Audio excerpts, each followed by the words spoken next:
ating Panginoon. Hallelujah. At bago po tayo mag-umpisa, tayo po ay sama-samang manalangin. Ipo natin ang ating ulo, ibigin natin ang ating kabilang pagkalang pag-uspito natin sa ating Panginoon. Panginoon, patuloy kami nagkakaisa at papurihin ang ngalan mo sa simbahan ito. Maraming salamat, Lord, sa panibagong lakas, panibagong sigla, panibagong pagkabala na aming nararamdaman sa araw na ito. Kaya niyo po, Panginoon, sa pamamagitan ng pag-aaral namin ay salita, ikaw na, Panginoon, ang patuloy na magpaspas nito upang unawaan namin ito, maintindihan namin ito, masagawa namin ito, upang kami po mga benepisyo at mga pangako mo ito. Kaya niyo po, Panginoon Diyos, sa gabi ko gamitin mo lang ako na may kapangyarihan, may anointing, upang sa ganun hindi masasayang lahat na lumalabas sa ating bibig, kundi ito'y maging kakapalan at kagalakan sa buhay ng bawat isa. Maraming salamat, nanti namin ang tagumpay sa tanging pangalan ni Jesus. Amen and amen. Muli palamakan natin ang ating Diyos. Hallelujah, hallelujah. Maraming salamat no, sa buhay ng bawat isa na narito na hindi nagsasawa na mag-isa sa gawain ng ating Panginoon. Kaya kung mayroon ang pinagpapala ngayon, walang iba kundi tayo. Kasi tayo ay laging narito sa gawain ng ating Panginoon. Iyan ang papatunay na kumikilos ang Diyos sa ating buhay. Sapagkat tandaan po natin, anumang minanasa natin, Diyos po ang talagang kumikilos para sa atin. Sa Aklat ng Pilipos, sa February, malinaw na kung mayroon mga palatang nararamdaman sa karya ng ating Panginoon, ito pala ay galaw at kilos niya sa ating buhay. Kaya magpasalamat po tayo, sapagkat ito pala ay gawa ng Diyos sa buhay ng bawat isa sa atin. Kaya salamat po sa ating Panginoon. Kaya ngayon, wala tayong mga pag-aralan, kundi ganun pa rin salita pa rin ang ating Panginoon. At ang tema nating pag-aralan ngayon, God will be done. So, ang kalooban pa rin ng Diyos ang masunod, hindi sa atin. Kaya ito po yung tema nating pagsalusaluhan ngayon. Kaya nasabi dito sa Aklat ng Kawikaan, chapter 14, verse 12, may daang matuwid sa tingin ng tao, ngunit kamatayan ang dulo nito. Kaya, ganun naman talaga, di ba? Magaling tayo na talagang sa ating tingin ay ito ay maganda sa ating buhay, sa ating tingin ay makinabang ito sa ating buhay, sa tingin natin ito ay magbibigay sa atin ng magandang buhay. Pero sabi nga nito, ngunit kamatayan ang dulo nito. Tandaan po natin, sa tingin natin maganda, pero bakit hindi nangyayari sa ating buhay, dahil ang Diyos pa rin masunod sa ating buhay. Hindi pa.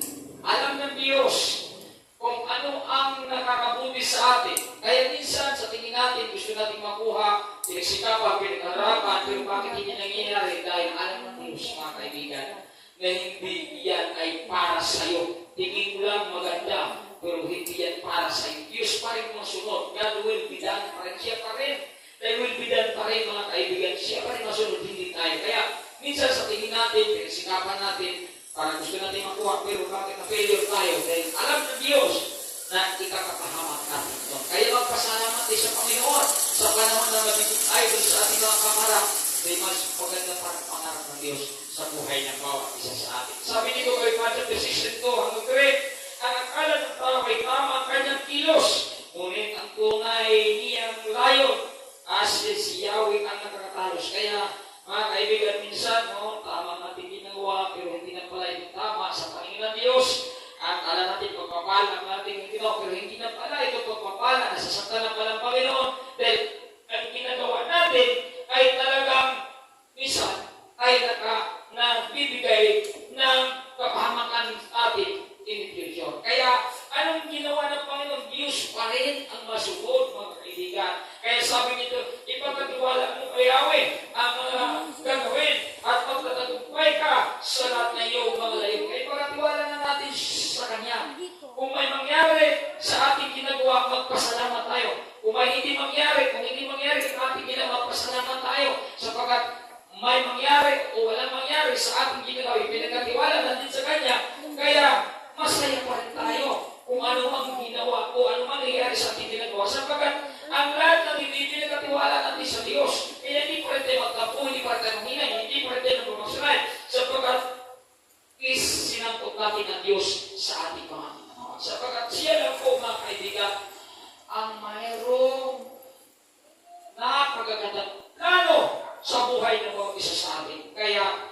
akala natin tama tayo, pero bakit hindi nangyayari?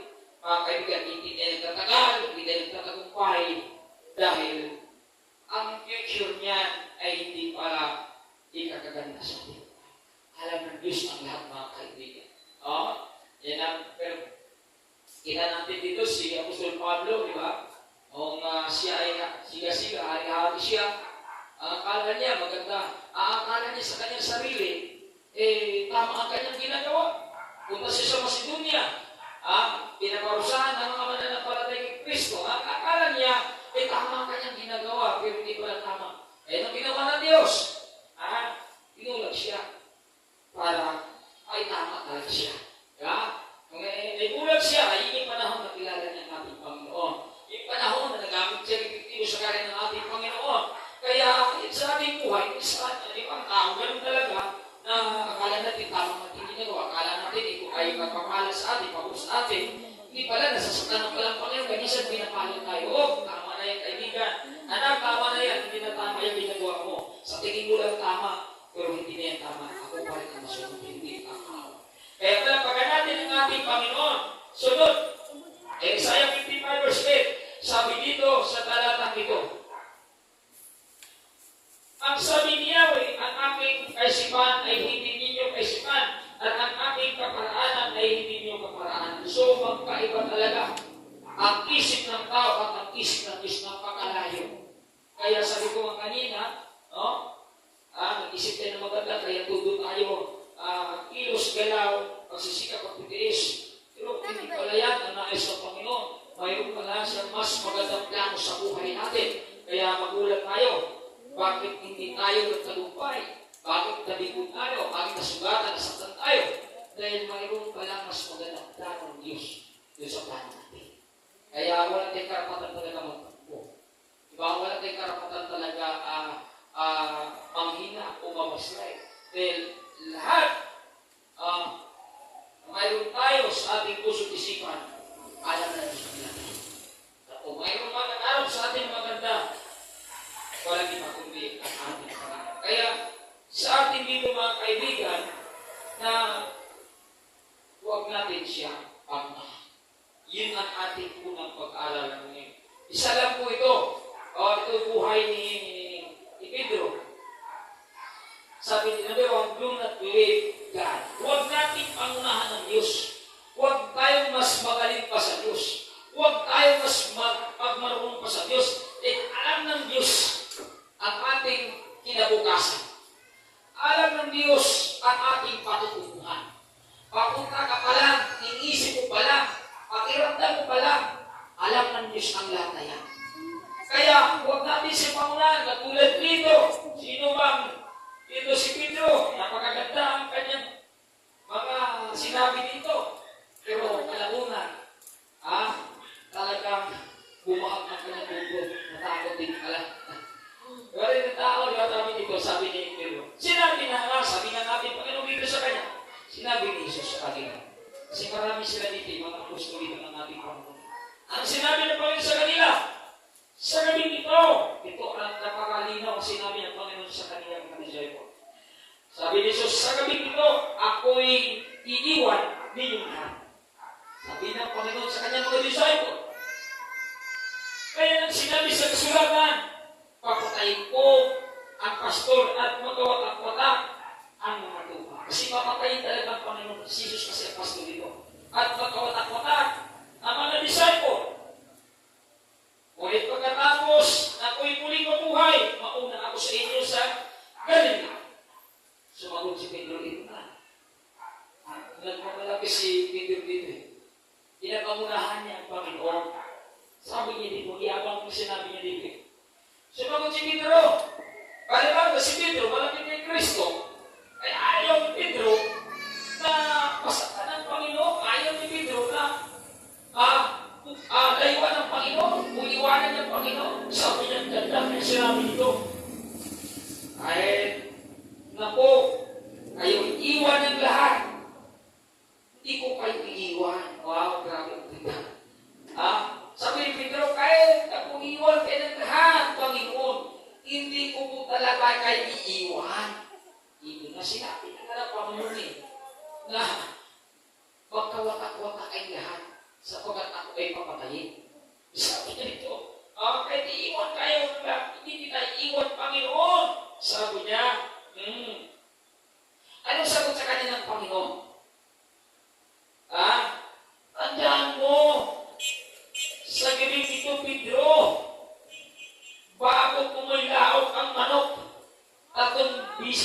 akong ikakaila.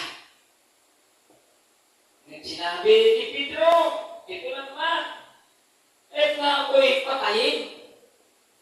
Sama ninyo, hindi ko kayo ikakaila. Grabe. Ito yung kanyang sinabi. Ganon din ang mga sinabi ng lahat ng mga anak. Yun ang kanila mga sinabi sa ating Panginoon. Ganda, may tapang, may tibay, may tatag. Pero hindi nila alam ang sinabi ng Panginoon sa umpisa. Sa gabi ito, ako'y iiwan ninyo lahat. Sinabi na ng Panginoon eh. Di ba? Ako'y iiwan ninyo lahat. Pero magaling itong mga disciple na ito. Nakakala nila na masunod ang kalooban nila. Hindi kalooban ng Panginoon. Kaya nga mga kaibigan, ano nangyayari dito? Nabigo sila. Ano nangyayari dito? Natakot sila. Kaya nga, be careful what we say, what you say, to avoid shame. Maybe one day, you deny what you say, like Apostle Paul, 3 times denying Jesus Christ. Kaya mag-ingat po talaga, no? Bilang mga Kristiyano, mag-ingat po talaga tayo sa ating mga sinasabi. Kaya natatandaan ba ninyo kung bakit lagi po sinasabi, mag-ingat po tayo. Dahil minsan yung sinasabi natin, kakainin natin yan. At tulad tayo niya, Apostol Paul, na ang tapang, pero sa kalaunan, bumahag ng bungkog, bakit po? Pinamunahan niya ang Panginoon eh. Kaya nga, kung ano sinabi ng Panginoon, stop na natin, huwag na tayo gumawa ka ng dahilan, gumawa ka ng kwento na para bang mas magaling pa tayo, mas makapangyarihan pa tayo sa ating Panginoon. Kaya, bakit? Sabi niyo, why Apostle Paul denying Jesus Christ? Dahil nakikita niya ang pagmamalupit sa Panginoon na hambog sa kamatayan. Ngayon kasi ng mga pangyayari rito, bakit si Apostol Paul bumabahag talaga kanyang bundot na takot talaga siya? Nakita niya lahat ng pangyayari. Yung ang ating Panginoon hindi bukid, binubog, pinalo, lahat na. Talagang ginawa na sa kanya lahat. Natatakot siya. Kaya basahin mo natin kung anong nakita ni Apostol Pedro. Bakit siya natakot? Agad naman 26:52 hanggang 69, sabi dito, tumayo ang pinakapulong pare. Yung pare ang kailan dito, yung pare ang nanunguna dito. Wala pa na napalatay kasi gusto sa ating Panginoon. Tumayo ang pinakapulong pare at sinabi kay Jesus, wala ka bang sasagot sa paratang na ito laban sa inyo? Kasi pinaparatang na talaga ang Panginoon. Harap na siya sa mga sarili dun eh. Sa pinakabata sa hukuman. Tahimik talaga ang Panginoon. Habang siya nililitis doon, nakita ito ni Pedro. Kaya kasabi niya dito, ngunit hindi umibig si Jesus. Wala talaga siyang ibig. Napakabait talaga ng ating Panginoon. Kaya sinabi sa kanya ng pinakapulong pare, inuutos ko sa iyo, sa ngalan ng Diyos na buhay, sabihin mo sa amin kung ikaw ang Diyos, ang Kristo, ang anak ng Diyos.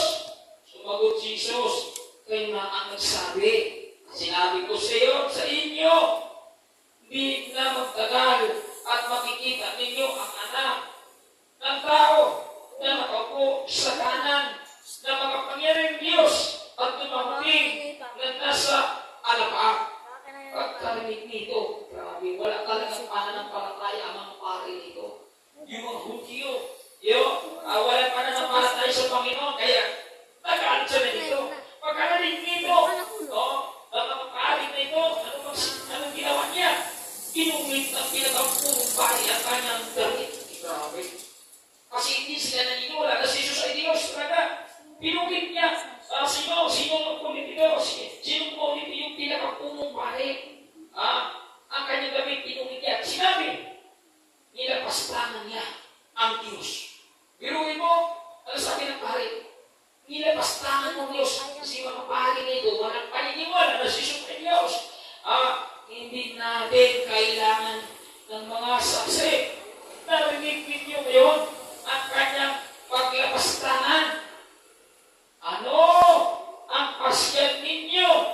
Sumagot sila, dapat siyang mamatay.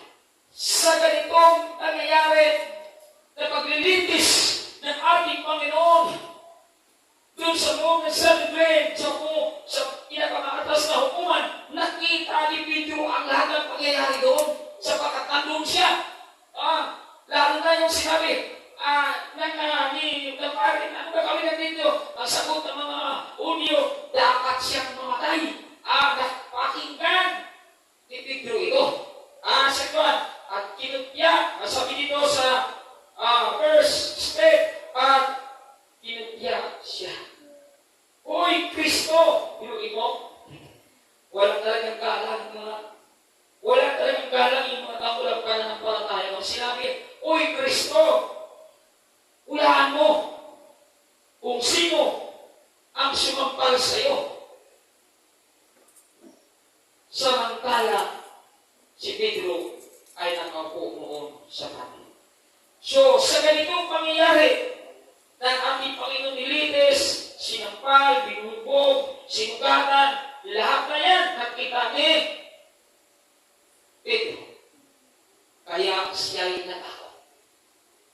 Kaya siya'y nagparinglangan.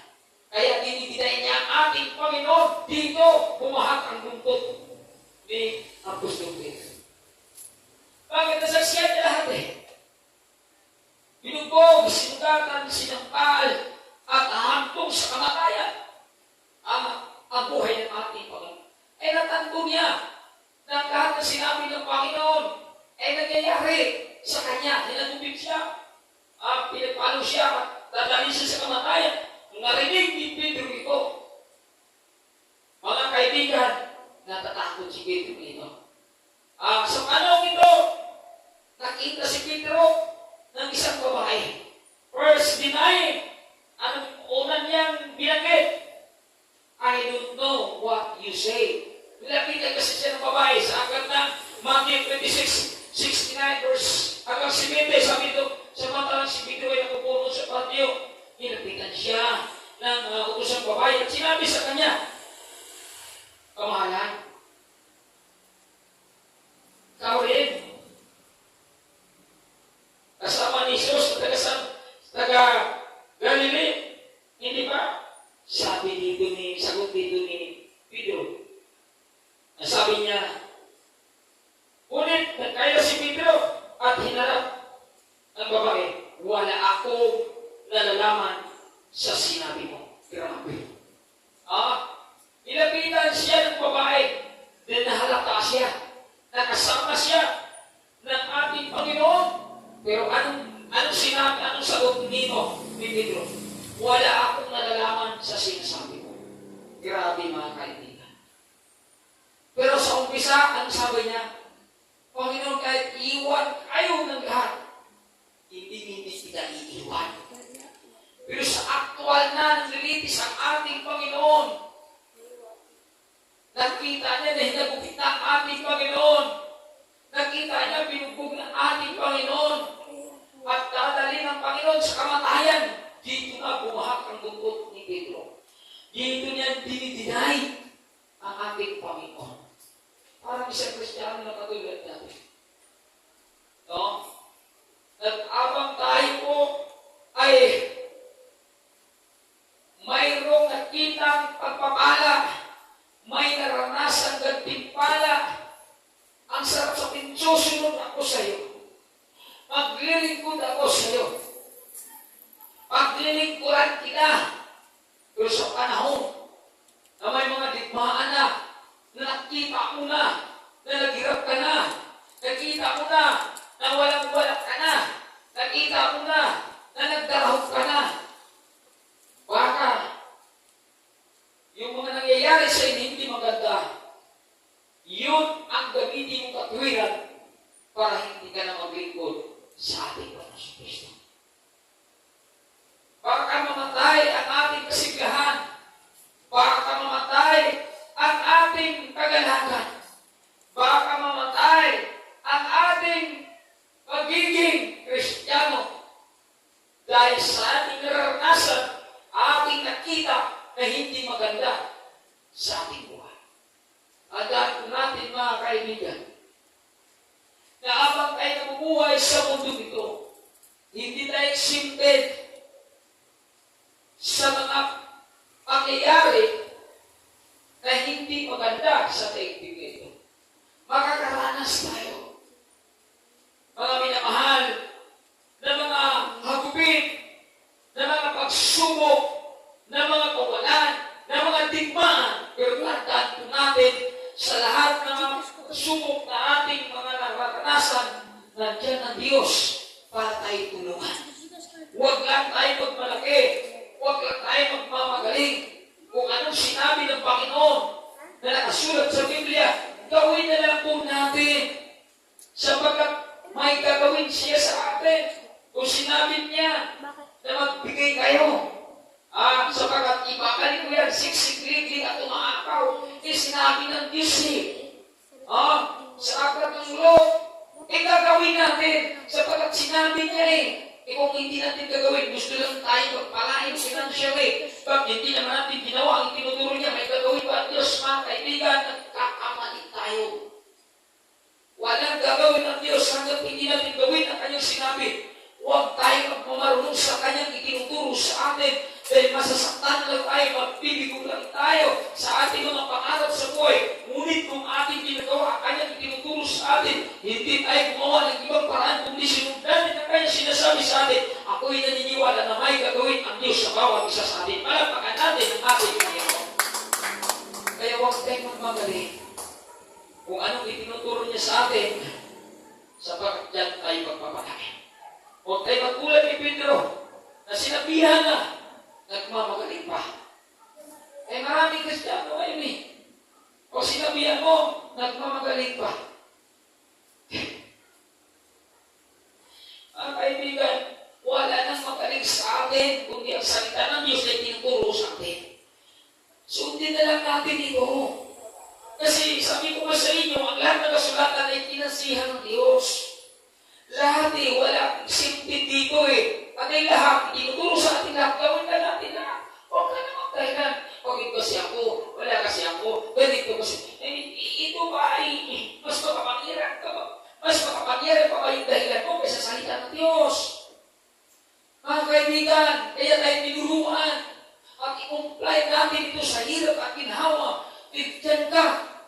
Pag iginawain ng ating Panginoon, pag kinukumply natin, anong itinuturo niya?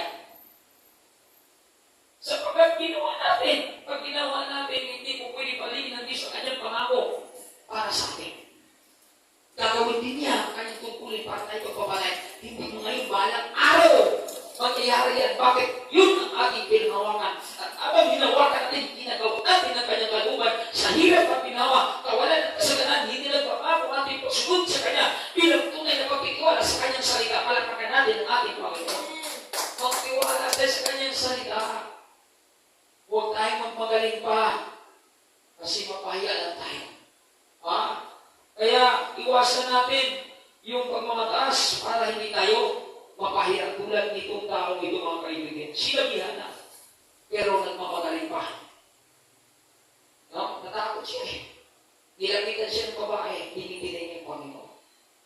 Kaya mga kaibigan, paglapitan tayo ng kawalan, sakit o karamdaman, kahirapan kung anuman, maglilipot ko ba sa Panginoon? Kita ka ba ba? Pagkakanta ka ba? Mahal kita. Baka hindi ka na makakanta ng gano'n. Makakanta pa ba tayo? Sa pangalan ng Panginoon. Kung mayroon nang lumapit sa atin, nakakatakot. Kaibigan, di kahit kailanman, ang Diyos nagbibigay na sa atin ang tama. Espiritu ng kapangyarihan ang sinabi niya sa aklat ng Timothy, mga kaibigan. Napakaganda kanyang sinabi. Binigyan ko na kayo espiritu ng kapangyarihan. Kaya pala binigyan ka ng espiritu ng kapangyarihan. Kasi may darating sa iyo na mga bagay na nakakatakot, na nakakalungkot, na nakakasira ang pananampalataya. Pero once na gamitin mo ang ibinigay na sa iyo ng espiritu ng kapangyarihan, magtatagumpay ka. Kaya pagka natin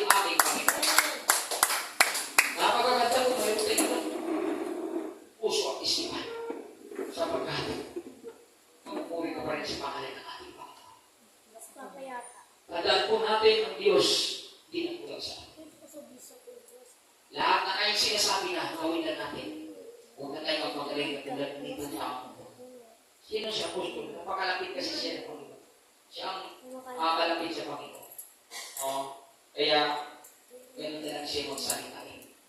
Akala niya, hindi masira ang kanyang pananampalataya sa aktwal na kanyang nakikita. Grabe yung Panginoon. At dadalhin siya kamatayin habang uhat pala kayo. Mga kaibigan, mahirap magsalita. Kung ang ating sinasabi, wala sa Biblia. Sigurado kakainin talaga tayo. Mapapahirap talaga tayo. Kaya, mas maganda, mag-ingat na lang tayo. At kung ano sinabi ng Panginoon, gawin na lang po natin na wala rin yan. Kasi kung sinabi ng Panginoon, ginawa ko na may pagkinggan para ng palataya, kung naniniwala, walang araw, mag-aanin ka. Hindi naman siya nagtuturo kung kaya salita at sasaktan alam ang bibigay. Gawin na lang talaga. Nalulungkot ako sa ikaw mga Kristiano na pag may problema na, may kabigatan, may kawalan na, may target na, takot na, wala na nagdadahilan pa. Hindi ko. Sa nating pangako, na Lord, paglilikuran kita habang ako ay nabubuhay pa. Panahon ng may dumating na katakot-takot, kung hindi ka na maglilingkod sa kanya, magdadahilan ka na. Huwag tayo dito. Kaibigan, nandiyan natin. Paglaban mo siya. Na kahit kailaban, hindi siya nababayan.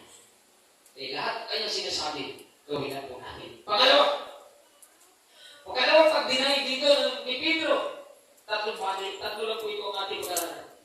God, sabi niya, pangalawa, second denying, sabi niya, I don't know him. Ito po ang kanyang sinabi. Hindi ko siya kilala.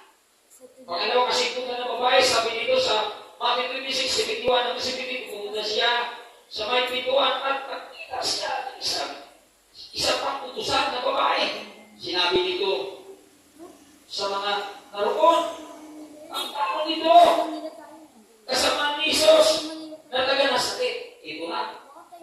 Napansin na naman siya dito. Pangalawang pagkakataon ito ha. Na napapansin naman si Pedro. Ano sagot niya dito? Muling nagtahila si Pedro. Sabi niya dito, isinusupra ko. Hindi ko kilala ang tao niya. Grabe niya. Sinungalingan. Matindi ang kanyang pangalawang pag-deny. Sabi niya, isinusupra ko. Kailan niya, hindi ko kilala ang tao niya. Ganun pala pag natatakot na, no? Ganun pala pag nasa extreme situation ka na. Ganun pala pag 50-50 na buhay mo, pero mo, pakain ka rin katulad ng Panginoon.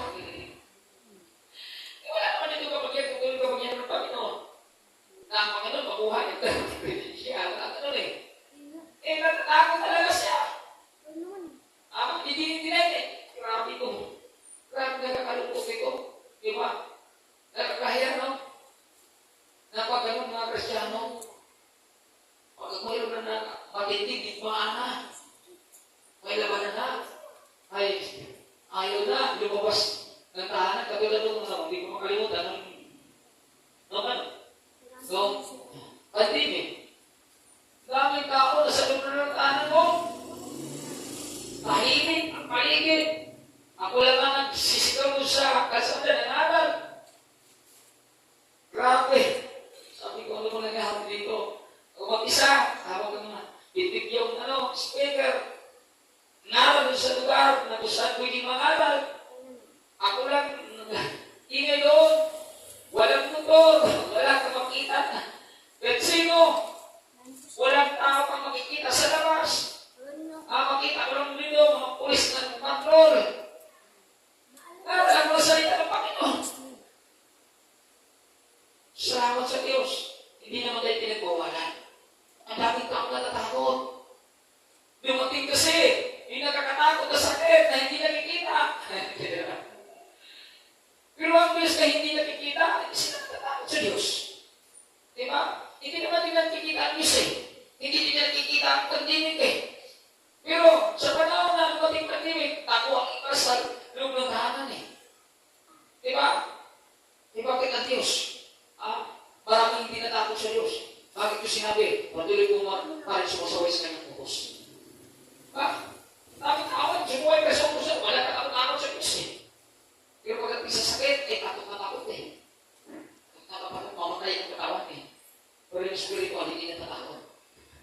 Yung kaluluwa, hindi natatakot na parusa. Natatakot kasi mga tayo katawan, pero yung spiritual, kanyang kaluluwa, hindi natatakot na parusa sa eterno. Hindi ko kayang matahigit ka matutag, walang iba kundi Diyos. Hindi yung karamdaman. Dahil, sabi ng Diyos, binigyan mo na kayo ng buhay, walang ka. Hindi kahit kayo naman, hindi kayo mapapahamak, hindi kayo maagaw, hindi mo sa aking magkabay. Yun yung talata ko, during the time of pandemya. Bakit ako matatakot dyan?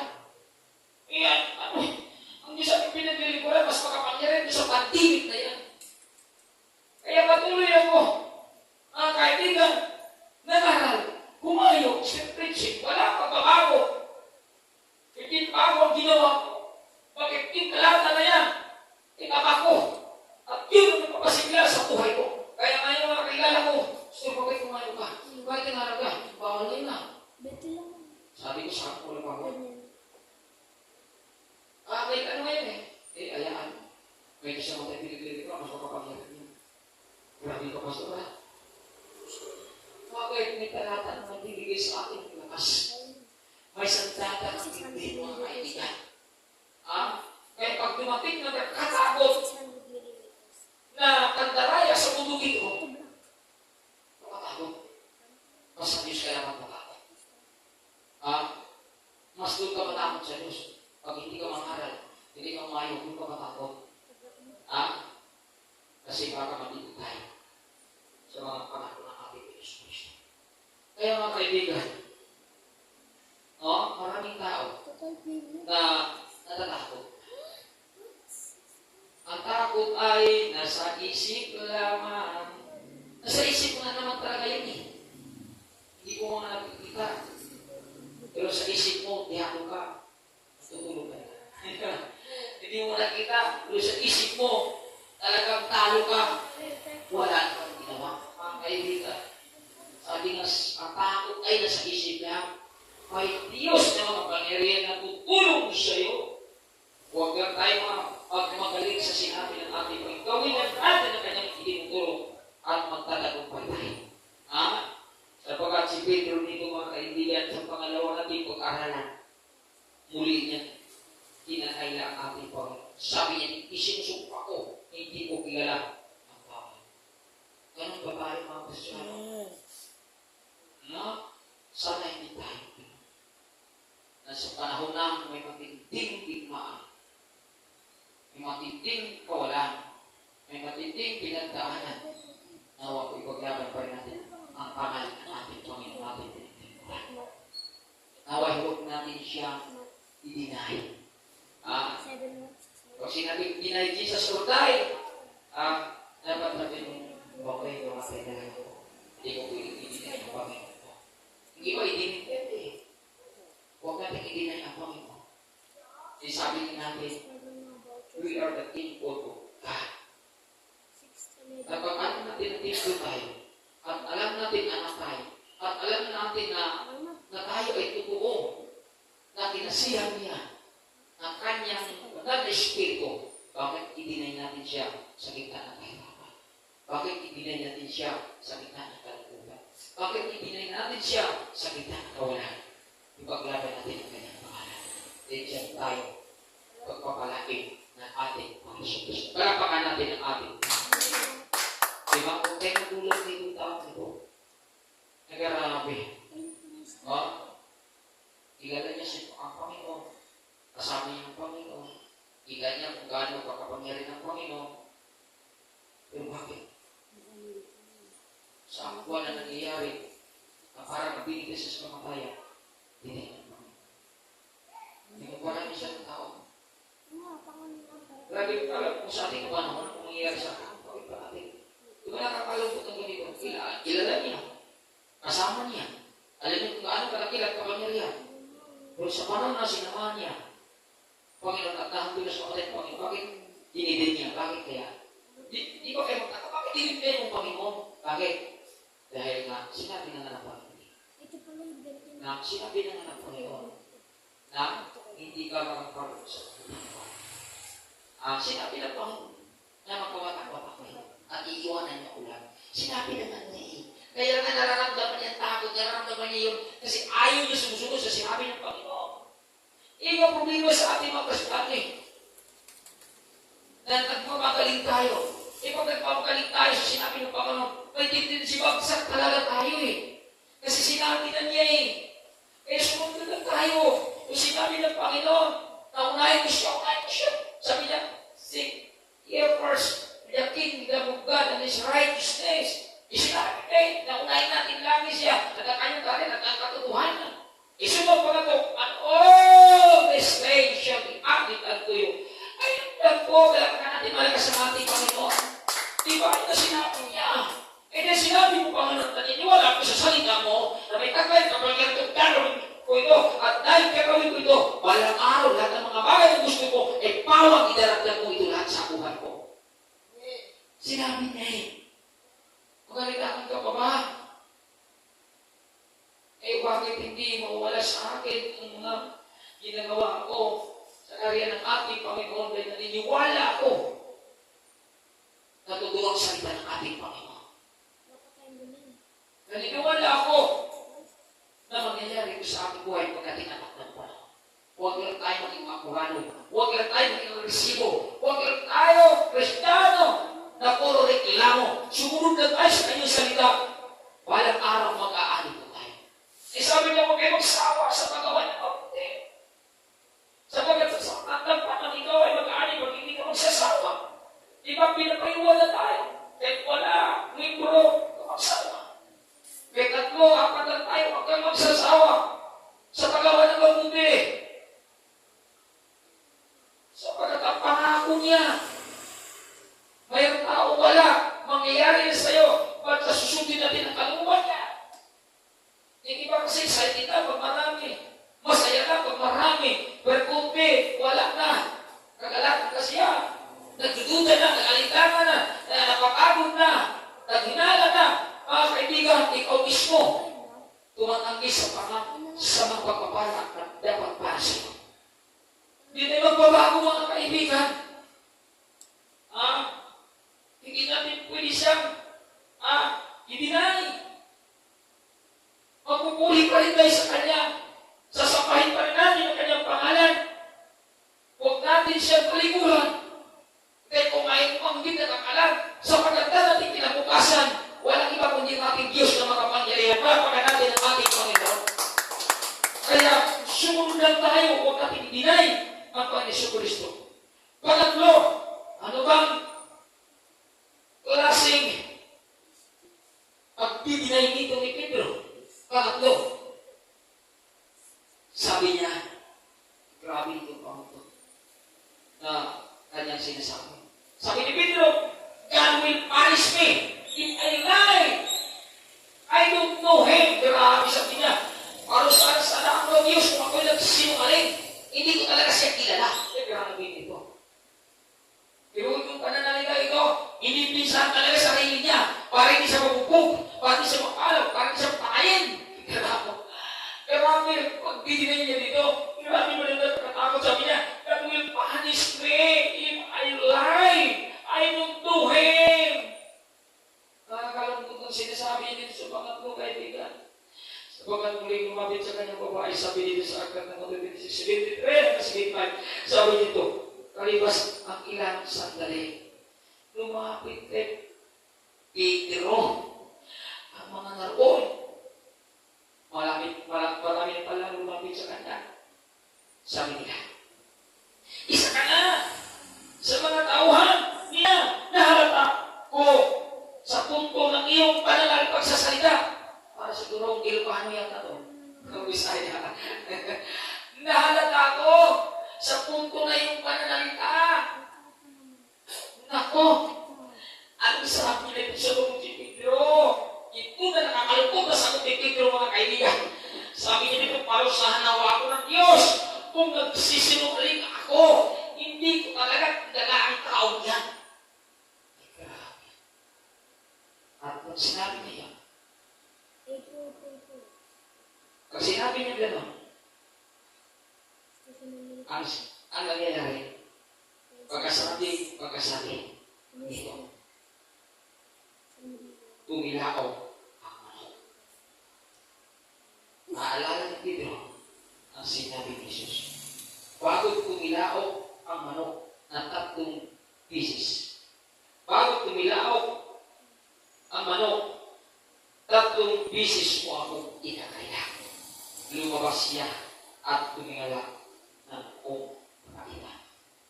kaibigan, nangyayari lahat ng sinabi ng Panginoon. Kaya yung tumilaw ka, manok, alaala niya, sinabi ng Panginoon. Bago tumilaw ang manok at kung isis mo ako. At nangyari, nung pangatun na ibinay ng Panginoon, tumilaw ang manok. Kaya anong ginawa niya? Lumabas siya at tumangis ng buong kapaitan. Dito siya nagsisisi, kaibigan. Dito siya umiyak. Nabigati, nalugod na sugatan dahil tatong isis niya dininay ang Panginoon. At tama ang sinabi ng Panginoon sa kanya. Kaya mga kaibigan, sana may lisod po tayo nakuha dito. Huwag tayo magmagaling sa sinabi ng ating Panginoon. Kung anong sinabi niya, gawin natin. Para sa kanya muli, hindi tayo tumangis na pagsisisi. Amen. Kaibigan, nakakalungkot ang ginagawa ni Pedro. Nakakatakot ang kanyang pag-inasabi, Panginoon. Malitinsan lahat ang kanyang sarili, Pedro. Absuit po lang siya, parusa na dapat gawin sa kanya. Ibinigyan niya ng tulo, Panginoon. Pangatong ginay dito, nakakalungkot yung pangatlo, ito na nakakatakot. Parusahan sana ako, nung Diyos ko nagsinungaling ako, hindi talaga tilang tao. Ganun ba ba kayo? Pag tayo kayo, nabigit sa kamatayan ng ating pusunod sa kaluluwa ng Panginoon, hindi na ba tayo maglilingkod sa Kanya? At para bang sabihin natin, hindi mo ang Diyos. Sabihin na ba natin, walang Diyos din nangyayari sa akin, ito na hindi maganda. Kaibigan, sayang ang ating pagkakilala sa Kanya. Kung yun ang babagitin natin, pagka dumating na hindi maganda sa ating Panginoon, purihin pa rin dapat natin ang ating Panginoon. Itaas pa rin dapat natin ang ating Panginoon. Sabahin dapat natin ang ating Panginoon. Huwag natin siyang saktan sa panahon na tayo nagipit-na. Sa panahon na tayo ay sinubok na.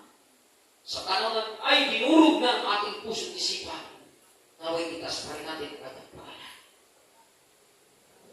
Sapagkat sabi ko nga kanina, kung mayroon man nakakalam sa napakaganda natin kinabukasan, walang iba kundi ang Diyos na makapangyarihan. Ang sa ating tungkulin, pakinggan, gawin kung anong sinasabi niya. Huwag tayong magmamagaling sa sinabi niya upang hindi tayo mapahama pagdating na tayo panahon. Palapakan natin ang ating Panginoon. Hallelujah. Sana po sa tatlong bagay na ito na pinapakita ni Pedro na nagmamagaling, kaya mo tayo nagpulit na magkatakalan. Nasa ganun sa bawat ating sinasabi, mag-iingat tayo. Baka ito ay ating kakainin. Lahat po tayo tumayo upang manalangin sa pagtatapos sa gawain ng ating Panginoon. Yes, Lord, maraming salamat, Panginoon, sa daising mensahe na binigay mo sa amin. Nawa, Panginoon, ay pulot kami na magandang aral dito. Nasa ganoon may dumating sa amin, Panginoon, na hindi maganda. Na may maganda pa rin namin pagpupuro sa iyo. Na may magtitiwala pa rin kami sa inyo. Na may susunod pa rin kami sa iyo. Nawa, Panginoon, ay patuloy pa rin kami na magbibigay ng oras at panahon sa inyo.